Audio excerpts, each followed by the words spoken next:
Man, I'm still waiting for this bullshit where a hairdresser thinks she's entitled to involve herself in her client's life. It must be a deadbeat, low socioeconomic Penrith thing. Fucking loser. Yeah, great playing pranks on her. Go put an 8-4 up your nose, put in the Jeffries. How is your Russian cocaine dealer? Or you know what? I thought the Toomers would have a bit more class than to hang around with some scrubber like you. Guess not. By the way, Year 10 yearbook. I moved back to Sydney straight after I finished my Year 10 certificate. Every one of my friends knew that I was moving back home to Sydney and living with my dad, Mark Fleming. Every one of them that I was close to and friends with at high school knew that I was going to TAFE College in Newcastle. And what's better than their own handwritten messages in my Year 10 yearbook? I put it up on social media already. So people who knew me, for starters, knew my surname is Fleming. They wrote letters such as, Dear Justin, great job in Joseph. See you around. Love always, Jacinta. Hey Justin, have fun at TAFE and I'll see you on the big screen. Love, God, I missed my friends in Tamworth. And I was only there 6 years. I had the best friends that I ever made in my entire life. That's what, like, the people who knew me were good friends. The people who knew my stepfather's family had nothing to do with me. You can tell the difference. You see, decent people compared to people that are deadbeat druggers. Friends of mine weren't deadbeat druggers. Friends of Daniel Rackley's and Mark Rackley was. Hey Justin, have fun at TAFE and I'll see you on the big screen. Love you. Keep in touch always, Ainsley.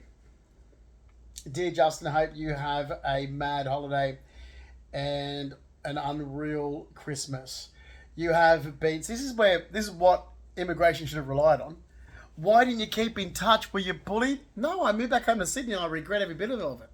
Honest to God, I had the best connections I ever had in my life.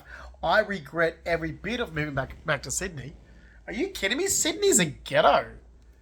Like, if my mum was different, I would have stayed. You know, Sydney's a shithole. Like, you gotta... No. God almighty, fucking hell. Anyway, dear Justin, I hope you have a mad holiday and an unreal Christmas. You have been a really cool friend. Hope to see you around sometime. Love always, Amanda. Dear Justin, best of luck for the future. Have a good Christmas. Roach, I think it's Rochelle. Dear Justin, you're a great friend. Oh, I can't say, I'll never... Does it forget? I'll never forget you. Love always, Amanda Bennett. Oh. Thanks. They were great friends. I had the best. I honestly, if you ever say, what regrets do you have in life? Okay. I was going back home to Sydney for a career. I don't know why I bothered. Anyway, what I should have done was actually stayed put in East Tamworth in an apartment. And never moved to... Oh, my God. Oh, man, I regret. You know, I've regretted every moment of being in a shithole like Sydney. And it's not like it's a city anyway. It's not a city. It's fucking disgusting. You live in a ghetto. Like, Sydney is so down... It's just low life. It's povo and poor and disgusting. Now, I regret every minute of not keeping in touch with friends that I had. 30 years later. So these aren't the people that will be causing trouble. You know. These are the people that I actually had as friends. Well, they're not the ones when I say, oh, the fucking arseholes. Yeah, people who know Mark Rackley, you can tell. They're the ones that cause trouble. You know, these are... Anyway. Dear Justin, good luck next year. All the best. Sorry for being mean all those times, Melissa. Well, that's so sweet. You know, girls being mean to guys, Melissa. Oh, I didn't care. You're a sweetheart. She was a sweetheart. Oh. Beefy. Dear Justin, keep in touch. Oh, fucking hell. Even poor Beefy's been dragged in this in the last 11 years, since 2015. You know, Kirsty Meyer was one of my closest friends. I feel sorry for all the people that got dragged in this shit in the last 11 years since 2015. Sorry, Beefy. Sorry that this has probably come back on all you guys when it shouldn't have.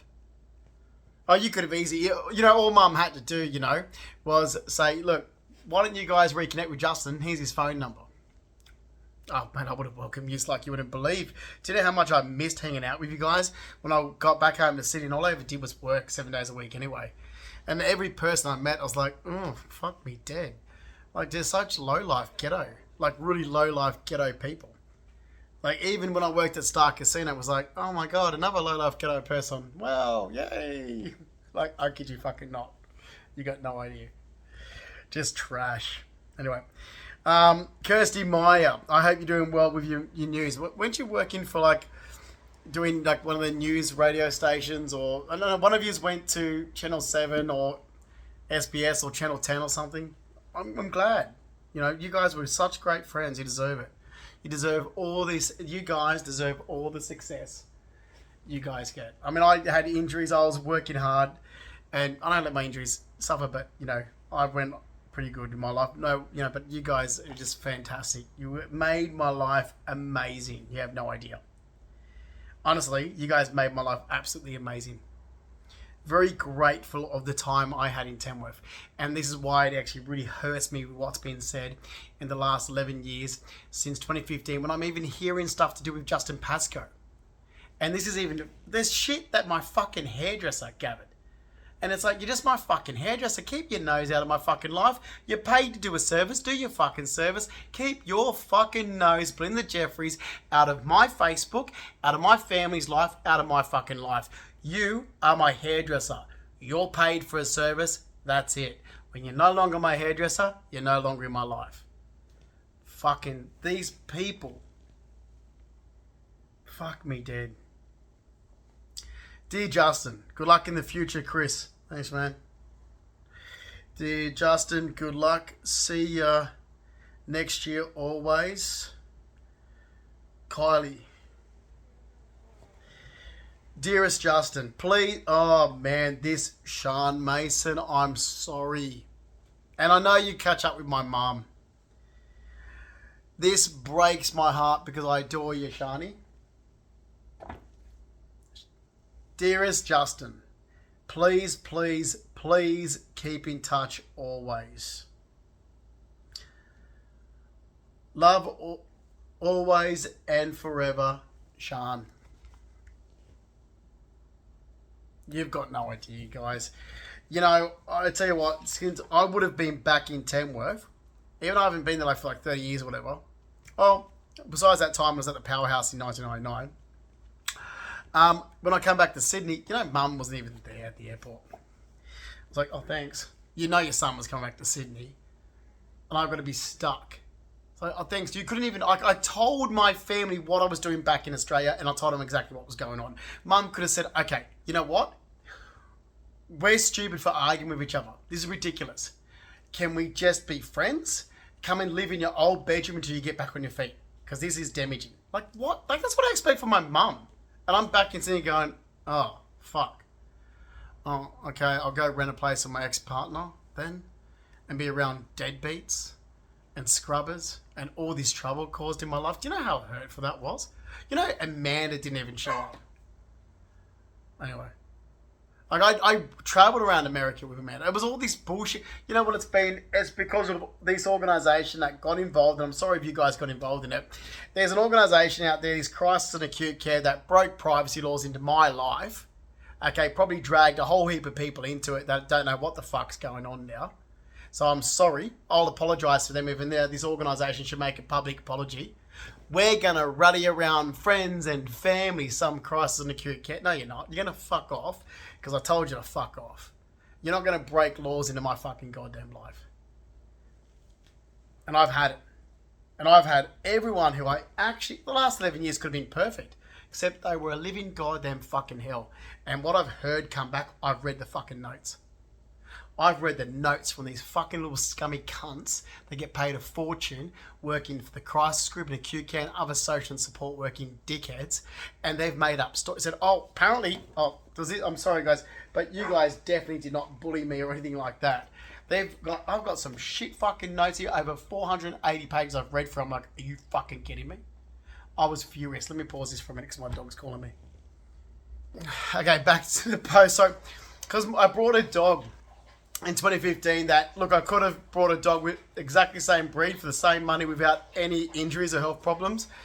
But I love the breed, but this dog needed knee surgery when I first brought him. And I thought, oh, I don't want this dog to be put down because someone's going to put him down with all these health problems. He needed 4 knee surgeries. So technically, the dog cost me about $14,000. I paid $2,000 for a dog that needed 4 knee surgeries. The knee surgeries were around $3,000 each knee surgery. And he can barely walk. He's got to be pushed around, carried around.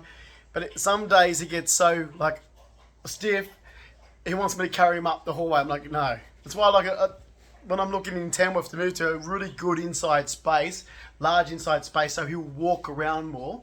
Like he's doing, look at him. Come on, you can do it. Come on, Buff. Come on. Come on. You got it. Come on. Bit more. Come on. You can do it. You can do it. See? Come on, cutie. He's amazing. He's a cutie. Like I said, for the same money, I could have bought a dog without any health problems. I could have bought an English Bull Terrier for the same money that I could go for runs with, which is exactly what the guy I brought him off did do. So he sold a dog that, hey, I tell you what, he's a fucking bastard of an abo. He was selling a dog that had all health problems, okay? So he sold as a 1-year-old, and he wanted to buy a female brindle terrier, which is more like a pit bull terrier anyway. Sold it for $2,000, which, okay, is exactly what they get. That's what you pay for anyway, for him. So I could have not, actually look at him. He's looking at me. I hate saying this because my dog's staring at me like, he's like, oh, look, no, I love you, cutie. Come here. So basically, come here. I could have brought a dog. I can't say this by looking at me, but without any of these health conditions, an English Bull Terrier, for the exact same money. Instead, I thought, no, this poor dog, he's not going to have a life if I don't. So I was like, no, I'll buy him with all his health problems and give him the best life possible. You know what that fucking Aboriginal did? He lied about me across social media in October 2015, and organisations let him get away with it. His name's Brett Aikenhead. He's a piece of fucking shit. He's a little scummy piece of cunt. I paid $2,000 for a dog, then had the 4 knee surgeries and everything else going on with him to give the dog a better life, and all I've gone is hell for 11 years because this entitled abo little cunt fucking lied and got away with it. He's a fucking... no accountability. He's a piece of little shit. Police, you know what they're like. They'll never do anything towards the abos. The police are shit scared when it comes to the abos. They always have been. Look how they used to be in Moree. They used to come to Tamworth and cause all the trouble. All the abos. The fucking little dirty, scummy cunts used to come down from Moree and bash people. What did the police do? Oh, nothing, because they're so scared of being called a racist. I wish you fucking would. Bring back gun ownership so the little cunts come into our property. We can shoot the black bastards. Fucking cunts that they are. I can't stand the little bastards. Always have been, always will be the shit stain of Australia, the fucking abos. Alright, that's the truth. This fucking little abo. He was a junkie, ice addict abo. The poor dog had no life. So I thought, nah. You know, I was looking for an English Bull Terrier, going for breeders. I thought, nah, he's selling it. It's got bad legs. Okay. Hey, the guy's never even had dogs. He had a standard poodle before this one, and he sold it to the guy who lived around the corner. His name's Shane, lived in like Whitehorse Lane, like from Gibb Street. Because I'm talking to the guy when I'm looking at buying the dog, and he goes, oh, I've got my other dog. I'm like, oh, where is it? He goes, oh, I've sold it. Or gave it away or something to another ex-boyfriend. I'm like, why? Like, oh, because it got old. But he told his father, his father's some fucking deadbeat loser. Wayne Aikenhead, he told his father that the dog died. I'm like, well, that dog's not dead, man. That dog's well and truly alive. Sammy or whatever they called him. It's like, you're just a fucking lying little abo. It's like the bastards that go, oh, they stole our land. No, you compensated for it, man. We conquered. We turned barren land and we developed it. This is what white man built. You bastards. And you fucking compensated, you little shitheads. Oh, I'm sick of it. You know what side of the fence I sit to when it comes to politics? Yeah, Trump supporter. Anyway. Dear Justin. Here we go. So yeah, I'm going back to your post. This is awesome, man. Post, sorry. To your messages in 1995. Dear Justin, love you forever. I'll miss you, Temmie. I'm going to get it up. Hey, guys, by the way, I have been. If it wasn't, like, if Mum's side were decent, I would actually be up there. I've been looking at East Tamworth where I used to live. Like, so much. Oh, I don't want to be here. Like, I don't want to, like, a kid me, man. I don't want to be fucking in Sydney. It's a ghetto. It's a shithole. Oh, fuck, this is the last place on earth I want to be. It's disgusting. It's vile. And these people, because they're not born and raised in Sydney like me, because I'm born and raised and moved to Tamworth, and I'm like, fuck, man, luxury. And these people aren't from Sydney. They're from third world, sort of, and they come to Sydney. I think Sydney's great. I'm like, Sydney's a ghetto, man. Sydney's a ghetto. It's a shithole. If you had money and you don't have to live in Sydney, you would not live in Sydney.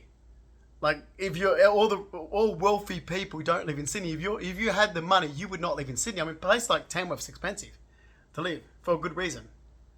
You know, places like where my dad lives at Empire Bay is expensive. Places like Bowral, where my uncle and auntie live, like Dad's younger sister, is expensive. Places where my cousin lives, like in Shell Cove, where Jeffrey and Meredith live, or even at Blackhead Beach, where Joan lives, is expensive. They're all more expensive than where I've ever lived in the city. Where all my family live is much more expensive than where I live. Always has been. You know, Sydney is a fucking ghetto. It's a shithole. If I had the money, I wouldn't live in it. If I was a rich man, I would not be living in fucking... Are you kidding me? I'm fucking mad. Like, seriously, only living it, it's like, if I had the money, I wouldn't live in Sydney. No way. You couldn't pay me to. And I'm born and raised here. But it is a shithole. It's a fucking ghetto. It's disgusting. You can see this happening back when I grew up in Sydney. You can see this happening in the 80s and the 90s. Seriously. No. Dearest Justin, look after yourself. All the best. Keep in touch. Rachel. Is it Rachel McAvee? To Justin, good luck for the next year. Merry Christmas, Luke. I think that was Luke Marnie. Luke Marnie or Luke McDougall? Whose handwriting is that? I think that might be Luke Marnie's. It could be Luke McDougall's. It's one of yours. Might be Luke. How is Luke Marnie? If you run into Luke Marnie, tell him that he walked into a friend of mine's restaurant. Yeah, I've got a really good memory. I was stuck at the back. I was the crowd. It was the was it 2002 World Cup, Soccer World Cup. It was Lipari Pizzeria in Balmain. I was there with Sam Delati, Johnny Totaro, Charlie, was a lot of friends of mine, and you walked in to pick up a pizza. So I was like, fuck, Luke Marnie from high school lives around the area. So that area that you're in, my mum grew up in that area. I don't know, this is going back years ago, like 2002. The Soccer World Cup was on, don't know if you remember, the Soccer World Cup was on, but it was crowded. And I wasn't going to yell out over everyone watching it going, that's Luke Marnie from Rosebery Cottage. But I kid you not, you walked into a pizzeria in Balmain. It was called Lipari Pizzeria. And it used to be a friend of mine, Johnny Tataro's, back when it was his wife, Michelle. And I was like, fuck. And I'm thinking, I went to school with this guy. He's just walked in this pizzeria. So that whole area is where mum's side's from. In dad's side's from Abbotsford. Dad's mum's from Abbotsford and so forth. So mum's cousin still lives in Leichhardt. And mum's dad's from Balmain and Rozelle. So when I moved back to Sydney, I started hanging around the area where my grandparents are from. That's why I hang around these inner city suburbs. Because when I grew up as a kid, my grandfather, Reg Purdy, like they were all still at Lola. They were always in these areas.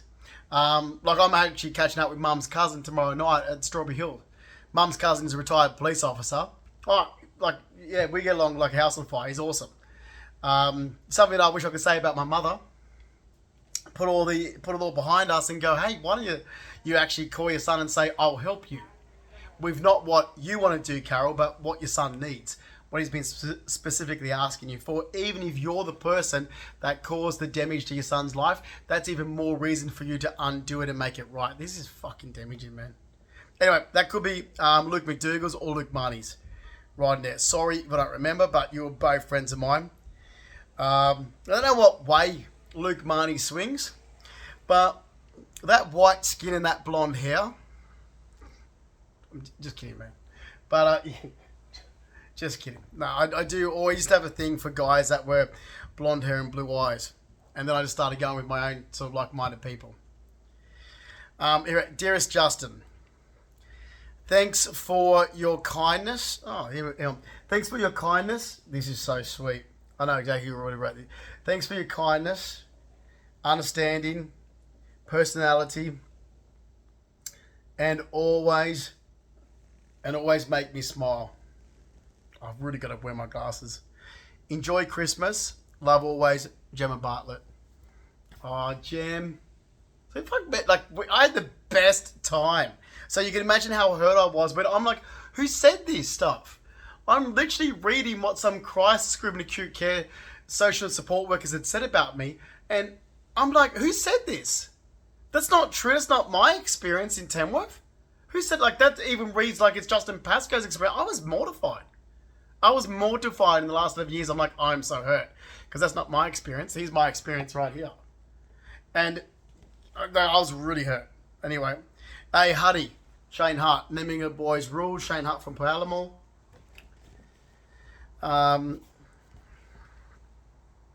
Justin, thanks for always being... Oh, I love it. Thanks for always being honest and being a friend. Love, Beck. Keep in touch.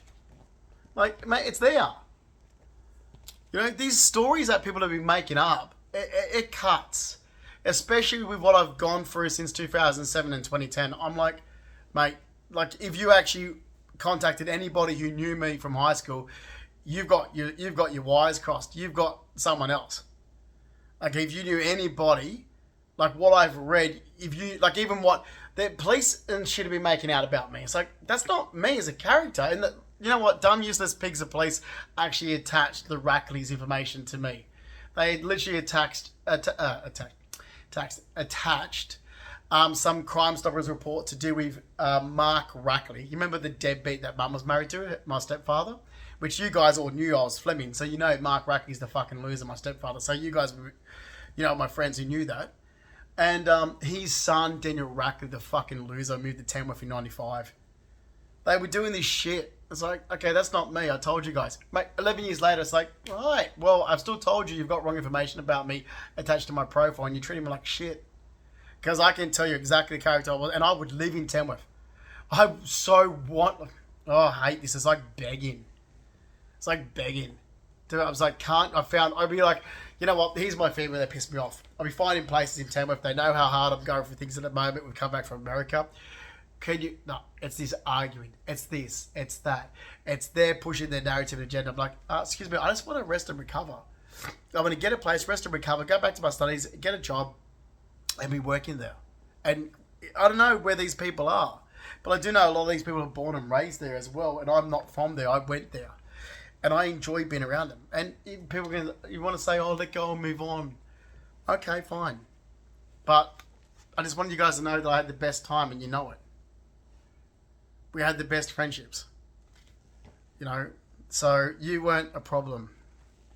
I'll tell you what, these people in Sydney are more of a problem than you are. These people are fucking losers, man. That's what happens when they're born and raised in low socioeconomic upbringing. They're fucking deadbeats. Swear to God. Oh, and look, there's our curriculum at Rosewood College. If you started in 1992, Year 7, and continued to 1995, Year 10, that's all the subjects you studied in 1992 and 1993 before choosing your electives for 1994 and 1995. Now, that's there, and you can see that. So, French was part of the curriculum. I studied 2 years of French. And I've done this before, but I'm just doing it clearer. So, yes. Okay. Oh, by the way, hey, Belvoir Theatre, Surrey Hills, guys. So, Belvoir Theatre, Surrey Hills, there we are. That's Shane Vincent. There's me being Alaire. Amanda Young, Miss Gill. Is that Lauren Keegan? And well, there's oh bloody heck, not Gemma. Sorry. Oh, it'll come to me. Okay, so I've got a head cold, by the way, guys. If you want one more snuffly, Jacinta Graham. Sorry, Jacinta Graham, Shane Vincent. Oh, there's Rochelle, Hope Willingham, Amanda Young, Tammy. There's another photo of me somewhere. I'm just trying to find it while I'm looking for you. I'm around here somewhere. There I am. There. Hope. Somewhere over here too. There, hailing the cab. There I am. See? There. Being a lair. We had the best time. The day we went to the Sympathy Orchestra together. So, friends of mine from school and us, we all went to the Opera House for the Sympathy Orchestra. Then we went and I think we saw Chicago. Hang on. No, we didn't. No, we saw, hang on, no,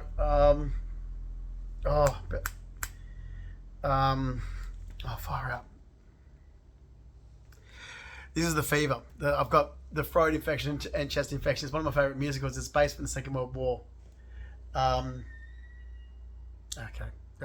We saw it at the Belvoir Theatre. Yeah, no, I don't have memory issues right now. I'm absolutely in pain.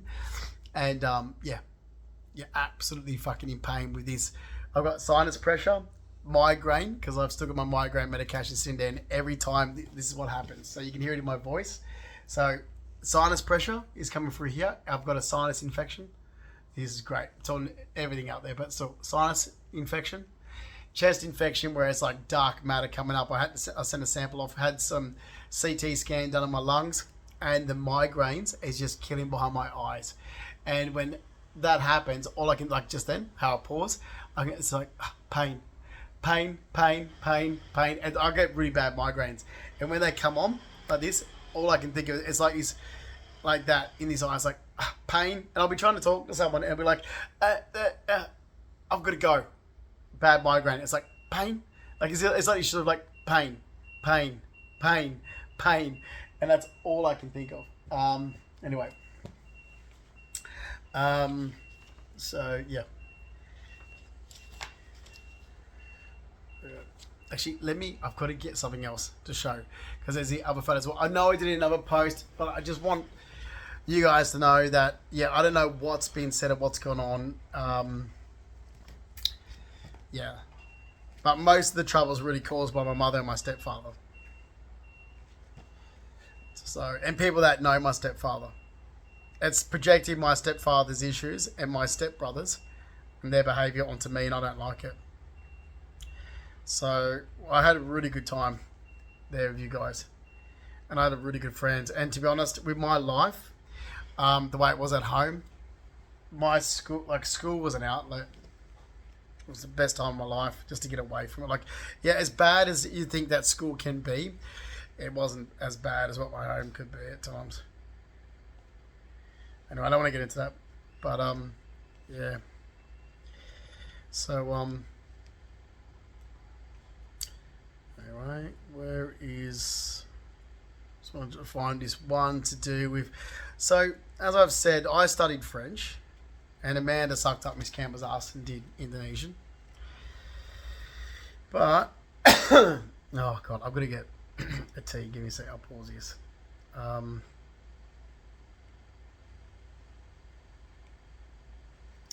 Oh man, I met Mr. Mackenzie's double a couple of Friday nights ago, by the way. Here we go. Miss Davies. She was a sweetheart. This is how I learnt about things like the French movies and Scarlett Pimpernel. And so I did 2 years of French with Miss Davies. She's a music teacher and a French teacher. Miss Davies was. And then Miss Davids was my English teacher. And then Miss Craig, this is Miss Craig. Miss Craig was the other French teacher, but I had Miss Craig for music. So Miss Craig was my music teacher.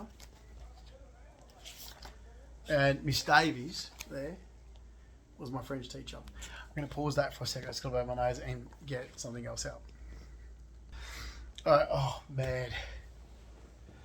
So, Oh, all right, Max, go on then. Oh, by the way, the musical I was thinking of is Cabaret, not Chicago. No, Cabaret. We saw it at the Belvoir Theatre, but far out.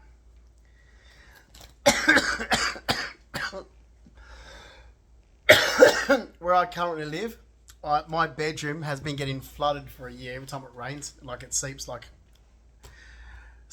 a sieve, full of water, and there's been that much mold that I've had a year of chest infections. So I'm not in good health at the moment. But wow, where is it? There's one with all of us. Hang on. Outside the Opera House. I'm just gonna. Oh yeah. So we went to see the Sympathy Orchestra. That's us outside when we were seeing the Sympathy Orchestra. Then, of course, that's the art gallery. There's us again. I mean, they're old photos. That's Brett Whiteley's house. And his art studio. Went and saw that. And here's us. I'll take him out. It's clearer. So I love this because if you look closely, Amanda Young smoking. Hey, I always hoped Amanda was going to do something good with fashion. There she is. So that's on the corner of Devonshire and Crown Street in Surrey Hills. There's Amanda Young, Lauren Keegan, Shane Vincent.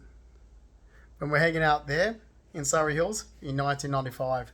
Because I've literally had people that I've met in Sydney go, oh, I introduced Justin here. I'm like, no, you fucking didn't. You liar.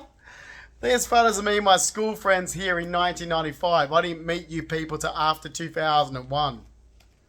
So don't start bullshit, man. Like these fucking, I've met some idiots in Sydney like, oh, because I showed. I'm like, no, you didn't. Man, I was going here since like long before, since a kid, like to this area, long before I met you guys. I met you guys after 2001. Don't start your bullshit in my life. Anyway, Miss Gill, Hope Willingham, Shane Vincent, Rebecca Munro, Amanda Young. Yeah, when we grew up in Sydney, because remember I only lived in Tamworth for 6 years. Mum moved there with her second husband, but all our family was still in Sydney. So after Mum moved there, her parents were still in the suburbs, but Nan's mother, my great-grandmother, was still in 43 Piper Street, Leichhardt. My great-uncle Fred was still in 43 Piper Street, Leichhardt, which is real name's Leo Patrick Sayer. His brother was in the nursing home. So he was in the nursing home there in Strathfield in Jersey Road. He didn't pass away, which is my other great-uncle. I used to call him Uncle Jack. Well, Auntie Jack, actually. His name is Matthew John Sayer.